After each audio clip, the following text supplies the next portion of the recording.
Good afternoon, everyone. My name is Mark Johnson. I'm the Vice President of the Southwest Regional Market for Fusion Alliance. I'm also our Executive Leader for our Strategic Data Management and Analytics practice here. In addition to that, I'm the Editorial Board Chair for the Chief Data Officer magazine. You can find that magazine at cdomagazine.tech. And I'm also one of the organizing committee co-directors here at the MIT Chief Data and Analytics Officer Symposium program. Today, I have the honor of interviewing a great leader in the U.S. government space, Dr. Matthew Gravis, who is the State Department's first ever permanent Chief Data Officer. He's also Managing Director for the Center of Analytics.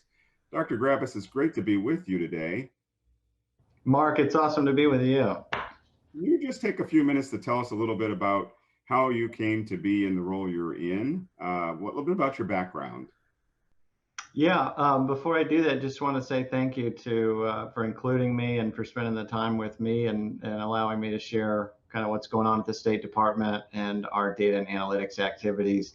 I participated in the MIT CDOIQ conference last year, and it was a fantastic event, well attended. So great to be back with everyone today. As far as background, I started out as a contractor, like a lot of government folks, I think, and was in the hallway and was approached by a senior leader in government, said, "You ever thought about switching the sides, switching over to the government side?" And I thought, wow, the idea of making decisions as opposed to recommendations was really appealing. And so I flipped sides and ended up joining the test evaluation organization within a little corner organization of the Department of Homeland Security. And from there, just kind of moved progressively through various leadership roles. And data was always a part of the job. It wasn't the job. I ran test and evaluation organizations and requirements development organizations and technology development teams, things like that. And so data wasn't the core tenet of what I was doing, but was always a key part of it. And then a few years ago, this opportunity opened up at the U.S. Citizenship and Immigration Services to be their first Chief Data Officer. And they have an incredible mission. The idea of administering the lawful immigration system and helping people come to this country and live the American dream. And so the mission was exciting, and the idea to, as you look at what they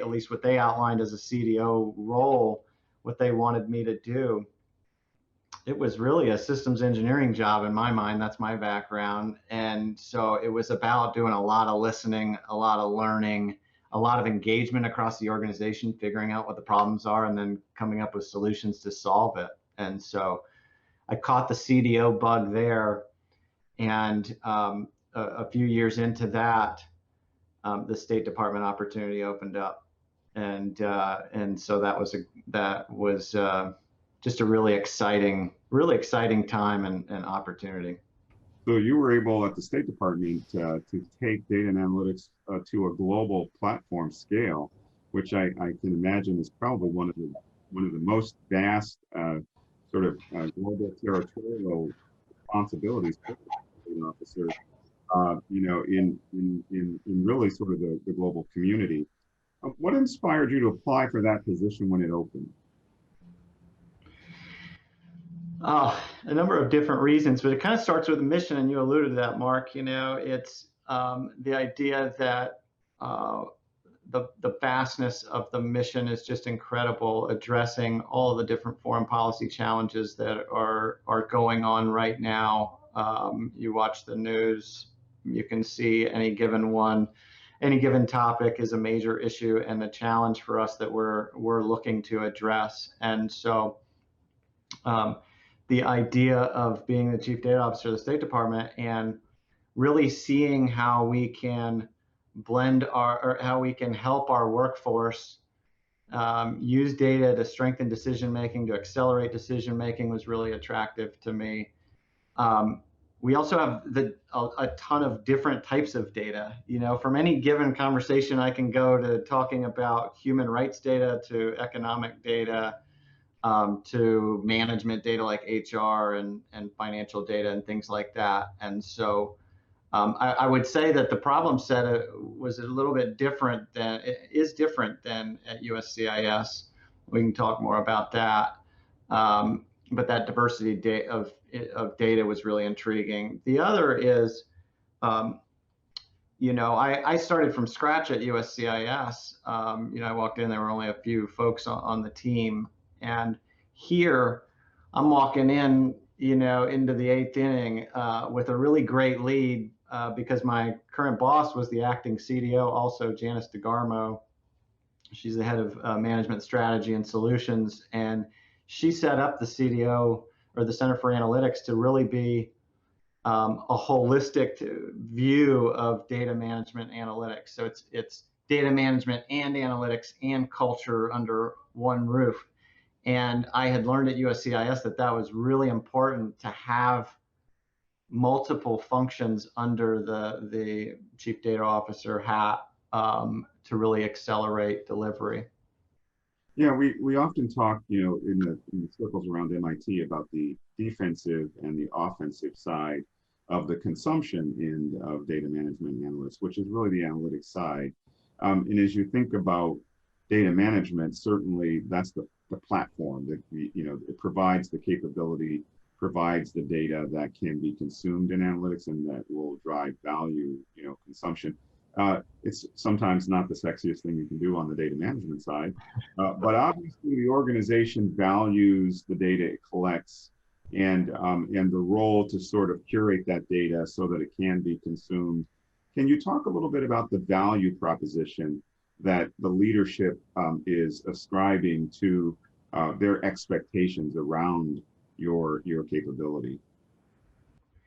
Yeah, I mean, I like what you were talking about in terms of offense and defense. I read a book before I started the CDO job at CIS, and by Tom Davenport, and it talks about the offensive side and defensive side, right? And so that's how I crafted the organization at USCIS, to have both data management analytics. Coming to the State Department, we have data management, analytics, culture and training, and technology under one roof. And that allows us to offer a set of services that can strengthen the value proposition for our customer base. Like you said, data management isn't always the sexiest thing, but you need, that's why I think it's important to have the analytics side. You kind of need the analytics to pay the bills of the data management that people may not quite understand as much, and might not be willing to fund as much. They might want the fancy dashboard or the advanced machine learning output, but they don't quite understand how a data standards program will enable and strengthen agency decision making through data. And so I think having that organizational alignment is important. Focusing on value, I'll expand on that a little bit. We're in the process of really honing in on articulating our value proposition, both quantitatively and qualitatively. There's the stories that stick side of it, giving the qualitative examples of how you can make foreign policy decisions through data. And there's the quantitative side of either gaining efficiency in a process by integrating data or streamlining a process, that kind of stuff. And so that's really important for a CDO, is to continue to articulate value. When I talk to other CDOs, we talk about political capital and kind of having a meter for that, measuring how much political capital you have as a CDO within an organization, and articulating that value proposition, calculating it is half the battle. Yeah, I know that as I've gotten to know you, one of the things that struck me most is your sort of penchant for problem solving, that you come at the challenge and the opportunity to create assets out of data that can help inform decision making, but really with a sort of a dogmatic focus on solving problems and being able to sort of quantify the value of that problem solved. Can you talk about why that's important to you and how you think that should fit into the context of the CDOs out there who might be watching this interview? I think that, Janice and I see that through the same lens. And I would say that that was always there in my career, regardless of the job, was shut up and listen, figure out what the problems are and go about solving them. And so whether it was, I was working biometrics at TSA or border surveillance technology for Customs and Border Protection or things like that, it was what's your problem set? What are the options? How do I go about delivering it? And that's my educational background is systems engineering. So my team complains about me talking about systems engineering too much, but it's really the thought process of how you go about solving problems. And that's how the Center for Analytics got started, solving one problem that worked. They requested solutions for more problems that worked, so it was really an organic organizational development. So can you tell us a little bit more about the Center for Analytics at the State Department and how do you envision it contributing the greatest value to mission execution success?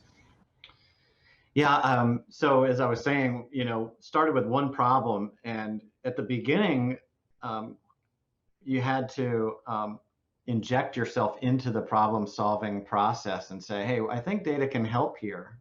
And so you have to, if you're a new CDO out there, I think it's really important to find those opportunities from a mission standpoint where there is a problem or a challenge or a big decision to be made, and how do you through relationships, work your way into that process and then offer data solutions.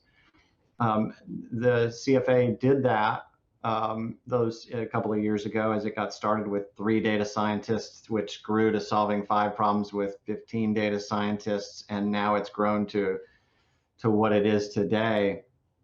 The Evidence Act came out requiring the chief data officer position, of course, and so it was a natural fit to align data management, enterprise analytics together into the Center for Analytics, which is why I'm dual-hatted, as you introduced at the beginning.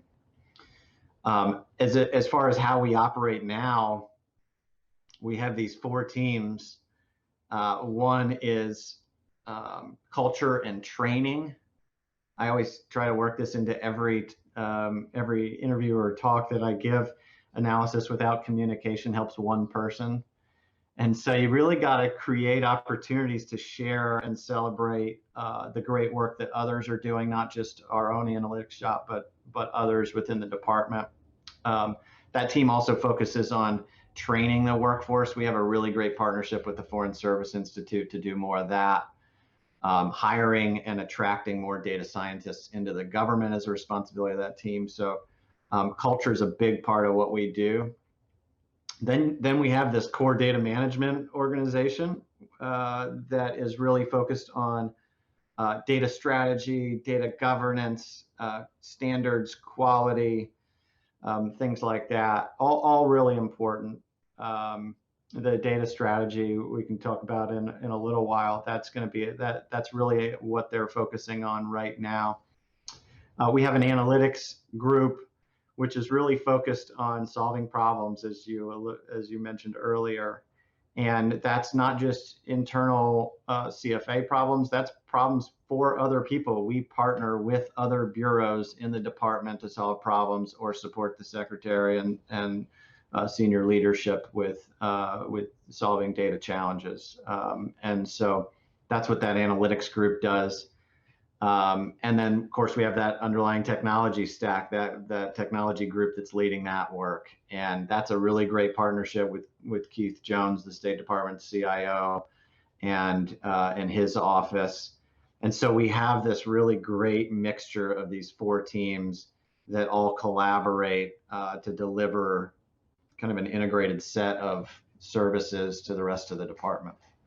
You know, what I find fascinating when I think about it, and I've worked with a lot of organizations that are old, maybe over 100 years, you know, they maybe 100, 125, 150 years, you know, banks and insurance companies that came along, you know, back in the 1800s. But when you think about the age of the organization that you're a part of, the Global State Department of the United States and its mission for global diplomacy, you know, that's the oldest. I think that's the oldest organization that I've, you know, ever worked with. And you know, you think about how the job has gotten done over the history, over all that history, and data and analytics really haven't been at the table. So this is a relatively, not even relatively, it's a very recent injection of capability enablement for global execution.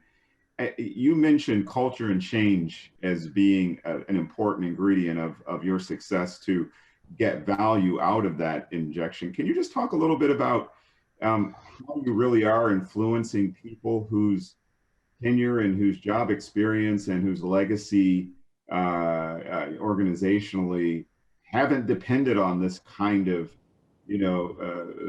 asset insertion? To really adopt it and to believe in it and trust. I've got to believe that that culture and change management piece has got to be huge. It's incredible, absolutely incredible. And I think like a lot of issues at a large organization that require change, it starts with a coalition of the willing. I talk as a chief data officer in comparison or contrast to a chief financial officer or a chief human capital officer. They walk into their job and it's clear what their responsibilities are, and more importantly, everybody else knows what their responsibilities are when you go to a CFO. For a CDO, that's not the case. That's still tenuous, right? People are still learning what a CDO can do and what a CDO organization can do. So you got to have a more carrot than stick early on, and partner and show value. There are pockets of excellence in the State Department already. You're right. It is the oldest department in the government. In fact, I went from the newest Department of Homeland Security to the oldest, and so it was definitely a culture change. There is more paper at the State Department. I'll concede that point. But the opportunity I'm an optimistic person, so that just makes me excited that the opportunities are that much bigger. And I don't want you to think that great analytics work isn't going on at the State Department. There's a ton of phenomenal analytics work going on in the department. I think so. I don't think we're at a 101 level. I think we're at that next level where there's pockets of excellence doing vertical support to leadership in their organizations to support their leadership in making those decisions. And then the integration point really is kind of at the memo level, if that makes sense. And what you really want to do culturally is shift it to where the integration point is at the analytics and insights level, that can then feed up to senior leadership, to where everybody's looking at the same data, the same inputs to make decisions. And that's what's getting fed up the chain. So you're right. Culture is half the battle, and that's why it's really important that in the Center for Analytics we have a mix of backgrounds. We have foreign service officers. We have civil servants, of course. We have IT folks with IT backgrounds. We have folks with public diplomacy backgrounds that have worked on communication in foreign countries at posts and things like that. So we have a diverse staff that really feeds off of each other to deliver great work. Yeah, I mean, I would think that there are a number of challenges and opportunities within the landscape of this assignment for you, and you've talked about a few of them. What would you say are the top three challenges that you have in delivering the value that you've talked about? And what would you say are the top three opportunities in a sort of lean in perspective that you see where you can bring something unconceived or unthought of to the table that really is valuable? What are those? What are the top three on each side of that coin? No, that's great. I think the top challenge is access. When I started, so I started in December, right? So I'm 6 months in. I couldn't do the travel that I wanted to do thanks to the pandemic, but nonetheless did a lot of engagement across the department, and the common theme was access to data. It wasn't like I have access to the data and I don't trust the quality. It was earlier in the process than that. It's I need better access to the data, and I don't have it. And so I'd say that's the biggest challenge. You know, that is access to department data, access to industry data. How do we acquire industry data or leverage industry data, industry produced data in a smart, efficient, cost-effective way? And it's other agency data. How do we access other agency data? How do we partner with other agencies to address data access issues? So the second challenge I would say is access also, but that would be access to training and tools for our workforce in the data science, data analytics, data management realm. We have started that. As I mentioned earlier, we have a great partnership with Foreign Service Institute. We have developed 7 courses that range from data literacy 101 to R and coding with R and Python and a number of different things. But we can also take advantage of a lot of on-demand training that's available out there that people have already developed. And so there's smart ways to supplement in classroom structured 40-hour types of learning with quick learning, other knowledge management tools and things like that. Mm-hmm.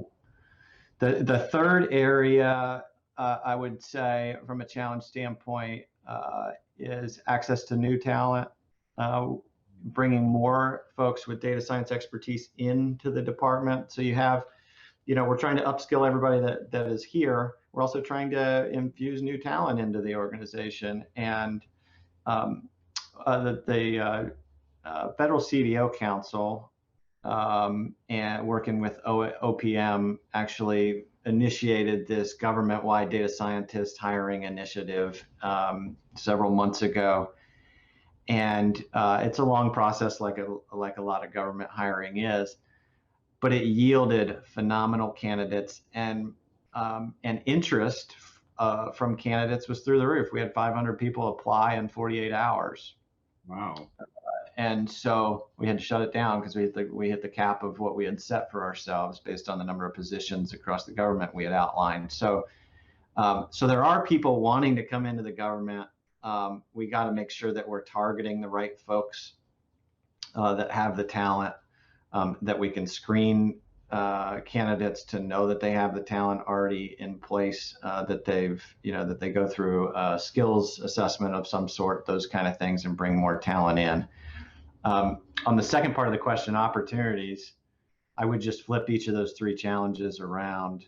There is opportunity to strengthen data access, opportunity to upskill our workforce, and of course, opportunity to bring more folks in. And maybe a fourth one I'd throw on top of all of that is the opportunity is huge to take what folks are already doing and celebrate it and share it with others and create kind of a momentum within the organization to leverage more data to make better decisions. So it's almost like materializing a center of excellence in this space and communicating the availability of that so that people can see the opportunity to engage it, can see the opportunity to become a part of it, and can see the opportunity to consume its value. Yeah, absolutely. Yeah, that's really interesting. Well, at this point in the discussion, what I'd like to do is sort of transition us to a forward-looking view. And I think one of the things I really appreciated when we talked about this interview was all the hard work that you've done to define the vision for the future, and to put a strategy and a roadmap together around how you're going to execute it. You mentioned you're 6 months into the job, and we've already established that it's maybe one of the most vastly diverse CDAO roles on the planet. So I'm really interested in learning more, and I know our audience is, about your vision for the future to overcome those challenges and opportunities, and how you've approached developing your strategy, and out of that, your roadmap. Where are you in that journey, and what does that look like? Yeah, so I did mention the enterprise data strategy earlier. We are in the process of developing the department's first ever enterprise data strategy. We're on the goal line. We are really close to being able to share it, Mark, with you and everybody else here with us.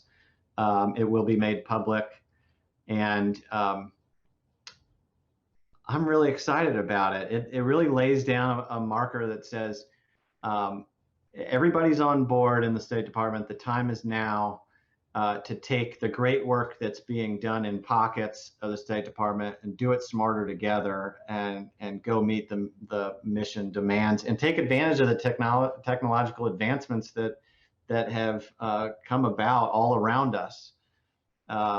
So I'm excited about that. There is, from a future state standpoint, I think about the change in the conversation. How do we get to a point where senior leaders are more often saying, "What does the data say?" before they make a decision? And when they ask the folks who work for them, they're able to say, "I know where the data are. I have confidence in their quality. I know that it's delivered to me securely, and I know how to interpret it." And that requires skills and better data sharing throughout the department. I think the future also includes creating more opportunities for awareness. I think that's important in order to realize that. And vision, as I said, there's pockets of excellence everywhere. We've been doing these data days. I started it in March with the first one, and yesterday we just did one. The one in March was really about data visualization, and it was a series of demos, not from my organization, but from other bureaus within the State Department, sharing how they use data to feed decisions, and what tools they're using and things like that. And hundreds and hundreds of participants, close to 1,000, I think, on that one. Yesterday, we did one just on geospatial data, and that was a big success. Hundreds of folks participated in that. So creating the awareness is going to be really important. In terms of the implementation of the enterprise data strategy, you're gonna read the enterprise data strategy. You're gonna see the 4 goals, and if you look at our 4 goals, you will find things like data management and culture and strengthening governance and a return on investment, calculating return on investment. How do you compute value for data projects, data initiatives, data themselves? I think what's interesting about what we're doing is on the implementation side, and it goes to your comment and acknowledgement of the vastness of our data resources and the diversity of the decisions that need to be made on the foreign policy front day in and day out. It became quite clear to me when I got here and started talking to other senior leaders that we are not in a position to take a functional approach toward implementing the data strategy. So you won't see the State Department, you won't see me announcing the launch of a worldwide data quality initiative or a worldwide data standards initiative. And the theory behind that is because it's the vastness of the types of resources. You're not going to pull in a data standards, create a data standards group and bring everybody from across all those different types of data and their organizations to focus on data standards, and their data is discussed 5 minutes of the hour, as an example. So Our approach is to pick a couple of major strategic priorities for the Department of State, for our country, and strengthen data management, analytics, data governance, data technology, and infrastructure in support of those major initiatives. And therefore, we're accelerating the enhancement of decision-making in those spaces. And at the same time, we're building the infrastructure to where each successive campaign gets a little easier because we have tools and templates in place. We have more people we've partnered with who are contributing to strengthening data management and analytics across the board. So things like diversity, equity, inclusion, and accessibility within our workforce, right? You've heard that's a priority for the president. That's a priority explicitly for the secretary. One of my best friends at the State Department is the Chief Diversity and Inclusion Officer, the first one that was appointed. She walked into my office, I think the second week on the job, and said, "Where's my data?" So that's a great partnership. And so working those kind of concrete, specific issues with major policy implications, either on the policy side or the management side in the case of diversity and inclusion, and really focus on those things. Other things like sustainability and climate or strategic competition with China. Those are major issues that need advancement in data management and analytics. And so that's where our focus is going to be initially. And we'll work through that. Every 6 months, we'll take on an initial major challenge and advance the department in an iterative fashion.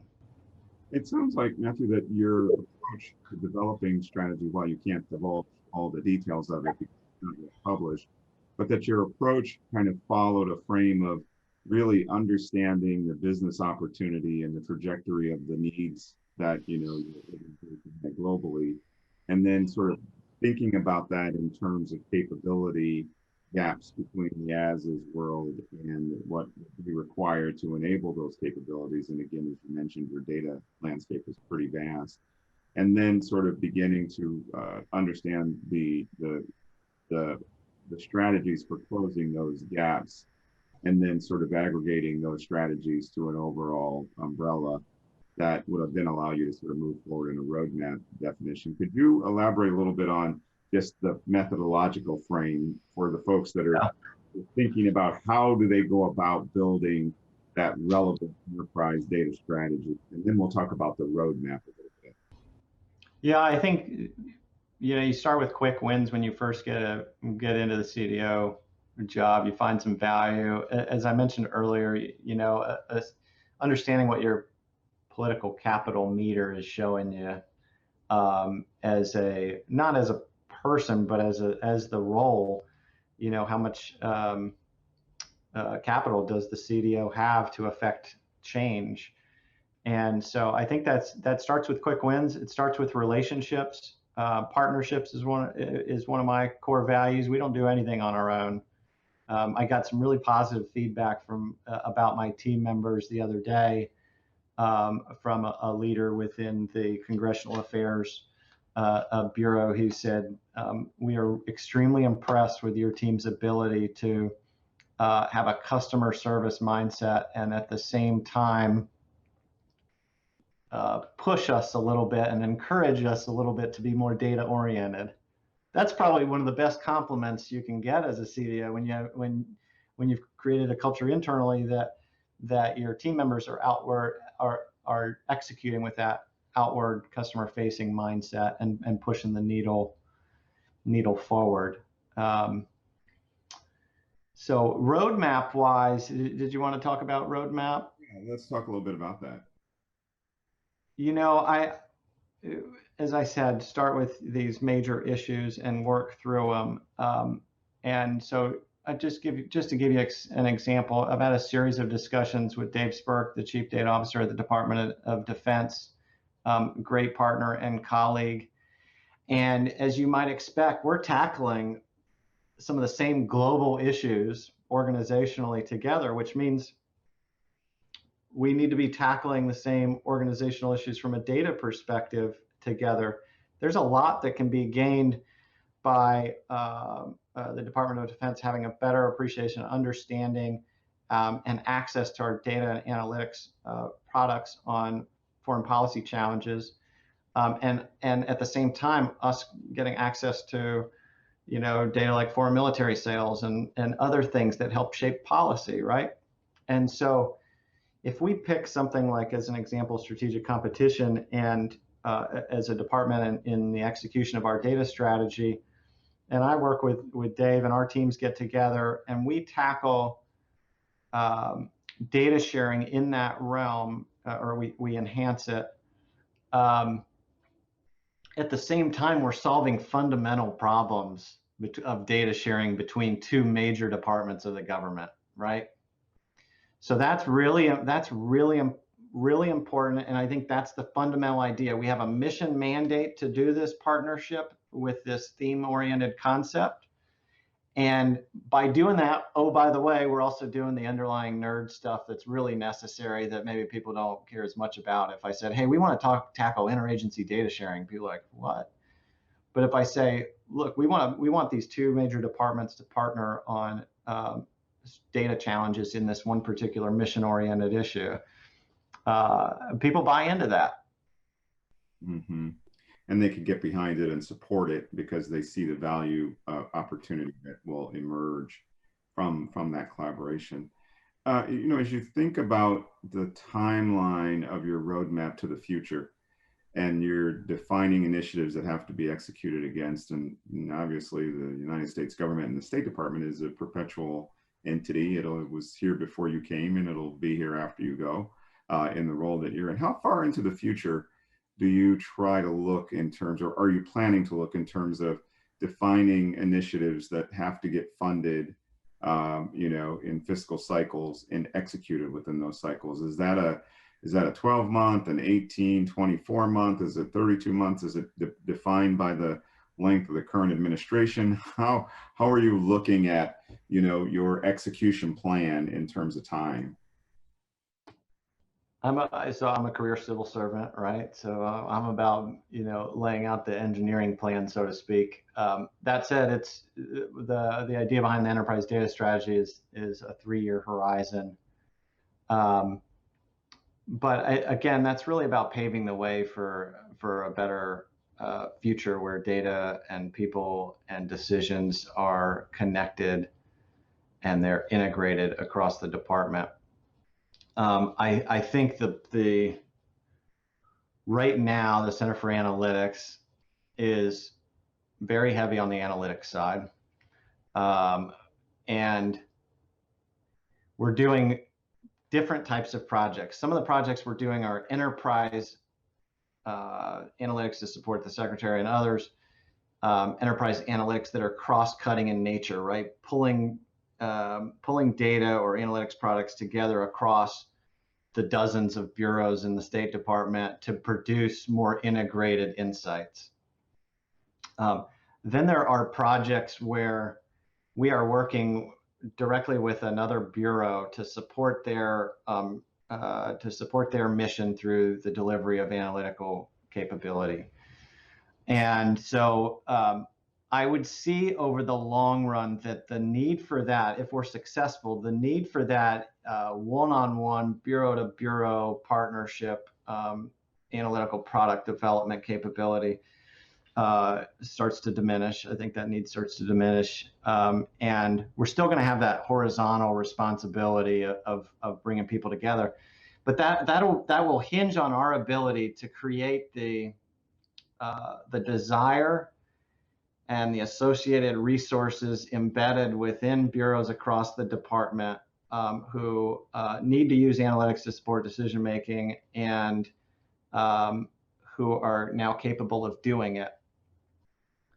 And that requires us to celebrate the pockets that are already going and help them show the value to their leadership of what data and analytics can do for them.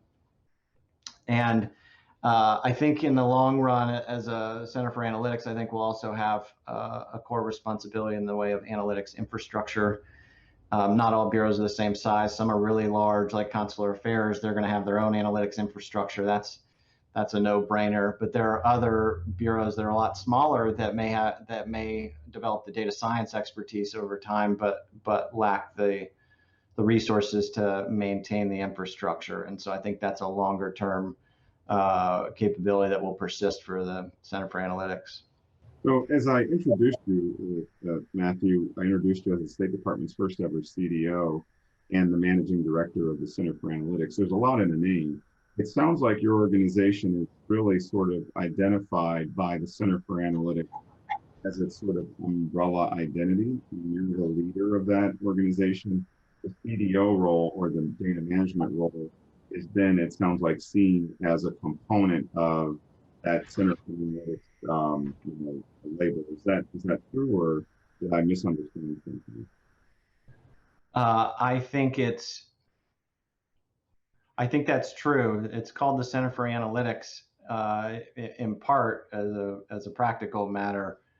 Analytics started first, and then the data management capability is probably a year old at this point.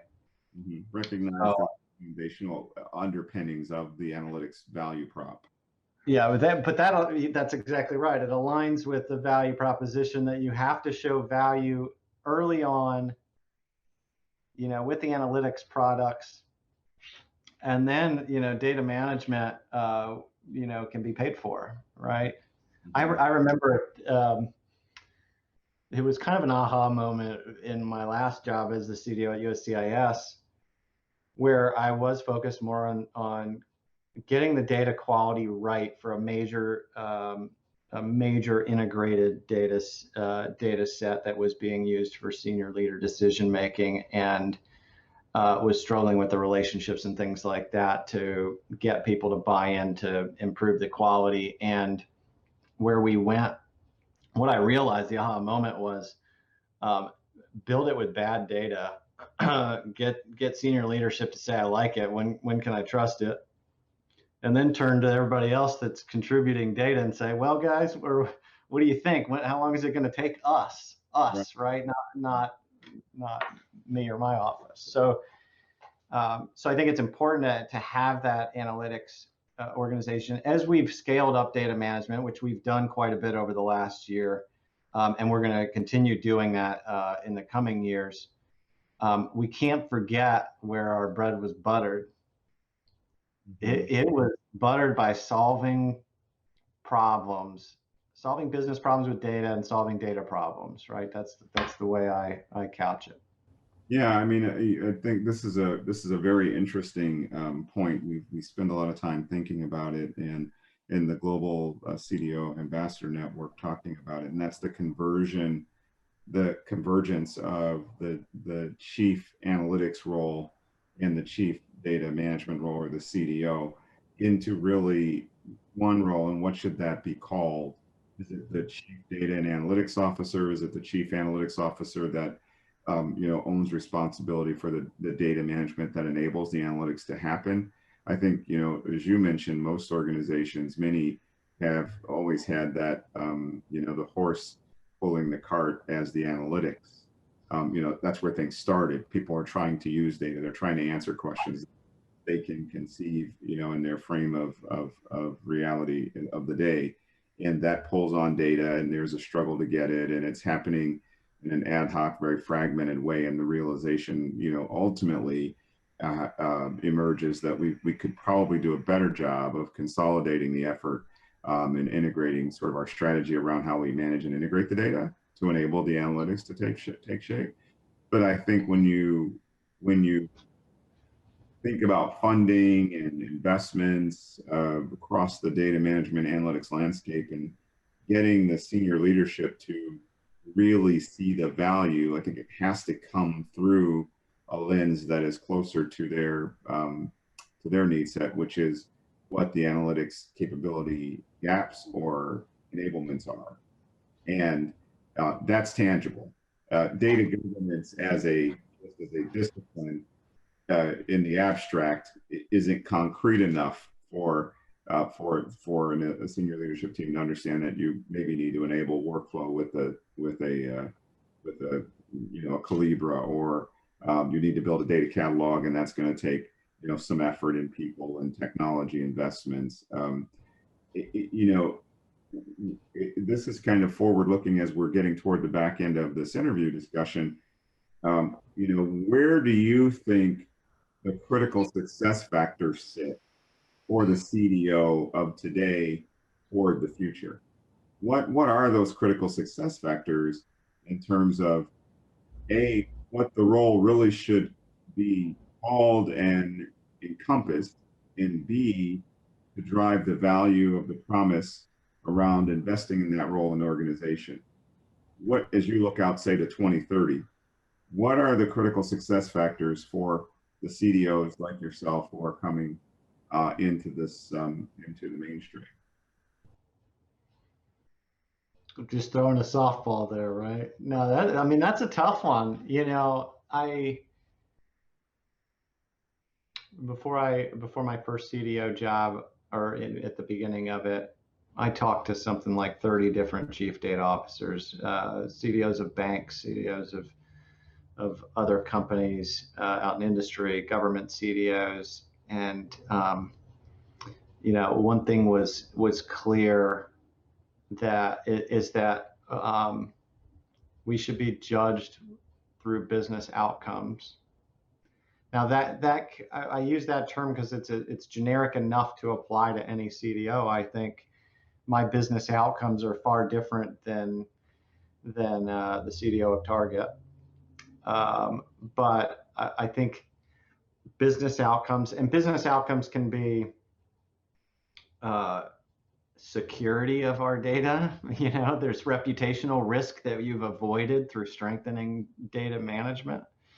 It can be business outcomes in terms of enhanced decision making, more efficient product delivery and logistics for a distribution company, and things like that. But I think being held accountable for business outcomes, the CDOs out in industry who I spoke with that had the largest budgets were the ones that had business outcome targets on their back.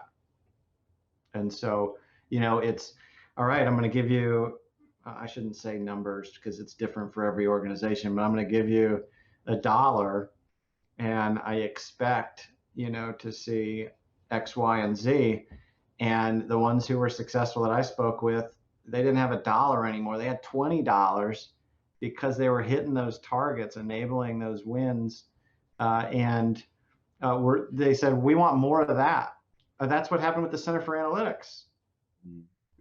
We did a good job on one project before I got here, but we did on one project, then we did a second and a third, fourth, fifth, and now it's a portfolio of dozens and dozens of projects spanning a whole bunch of different services that we deliver on.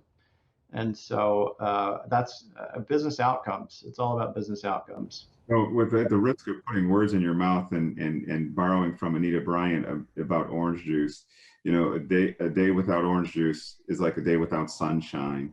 Are you suggesting that a CDO role without responsibility for analytics to deliver value is probably not a highly valued place to be?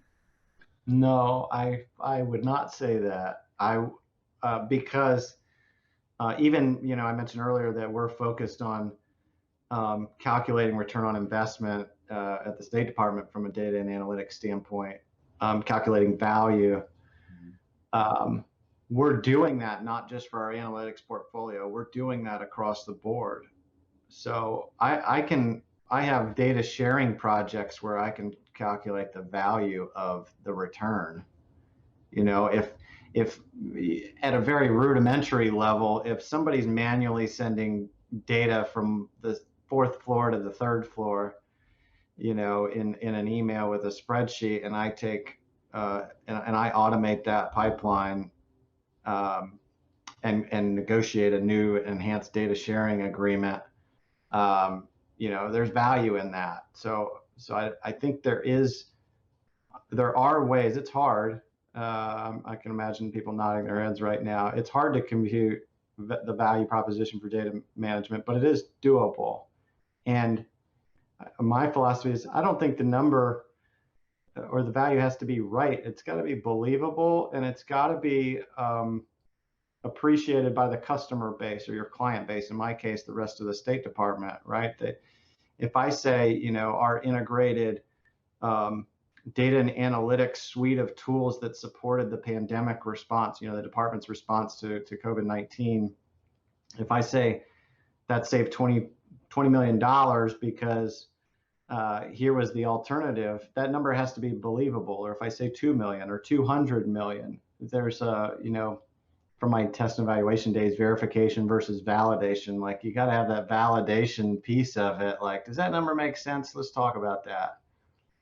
So I think the value proposition has to have the customer nodding north and south with you, saying, yes, we believe that that is true savings.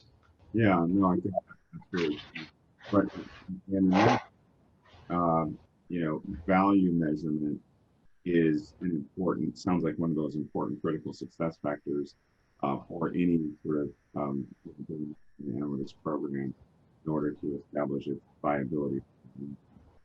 Yeah. Well, we're getting close to the end, and I guess I'd like to just give you an opportunity to share any thoughts you have about the future success of your program, or where you think your fellow CDOs ought to be focused. Yeah, I mean, so business outcomes in the broadest, you know, context for all CDOs. At the State Department, I think it's the cultural change that you and I talked about at the top. That's hard to measure. Actually, one of our projects that I've kicked off is the idea, and I can't go into it too far here with the time we have left, but how do you measure the cultural change toward data? That's not easy to do, but how do you assess adoption of data-informed decision making? So I think that's going to be really important, that cultural change, and you know, I would say a target steady state for the State Department, the data analytics space, is that we do have analysts in every bureau that have the tools and training to do the job, and they have access to data that they're supposed to have access to, that they don't have access to the data they're not supposed to have access to, and that they have the ability to tell the story and facilitate decision making by senior leadership through data.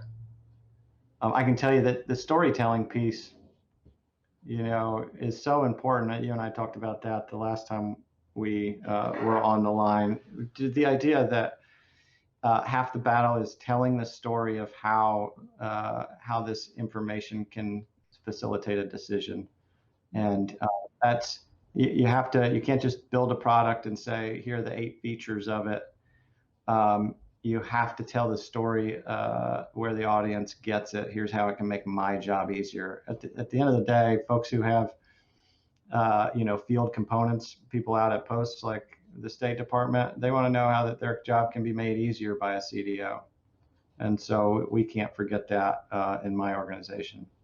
Well, I know a lot of us are looking forward to learning more about your actual data strategy once published, and the federal space has contributed a lot to industry and the work that you guys have done and you've made public. So I think there's a great opportunity for you to kind of tell the rest of the story in perhaps an interview from CDO Magazine or an article your data strategy and roadmap drop. So if you'd be open to that, I'd certainly love to come back to you and have an opportunity for you to make that contribution. I think that would be great. I hope it's sooner than later. I really do. We're pushing to make it sooner than later, so that we can really get going on the implementation. Awesome. Well, again, everybody, we've been here today with Dr. Matthew Gravis, who's the State Department CDO and the Managing Director for the Center of Analytics. We're excited about the work that they're doing, and the contributions, Dr. Gravis, that you've made today have been phenomenal to the sort of shared knowledge. Look forward to talking to you again, staying in touch. And thank you for making time today for this very important and valuable interview. Thanks for having me. Thanks to all the people that put this conference on. It's not easy to do. I know that, and thanks to the audience for being interested. It's a partnership. The CDO is a team game, right? Yeah, absolutely. And we're excited to be a part of the team. I think data and analytics is, as we have seen from the pandemic, the response and the vaccine development and the tracking and content tracing, data and analytics have really played an increasingly important role in global just survival. And I think we're going to see more of that in the future. And certainly through the State Department's work and your hard work to inform global diplomacy, our nation will benefit from data management, analytics, discipline, and excellence that you're leading the creation of. So thank you for your hard work, Dr. Gravis. All right. Thank you so much. All right. See you later.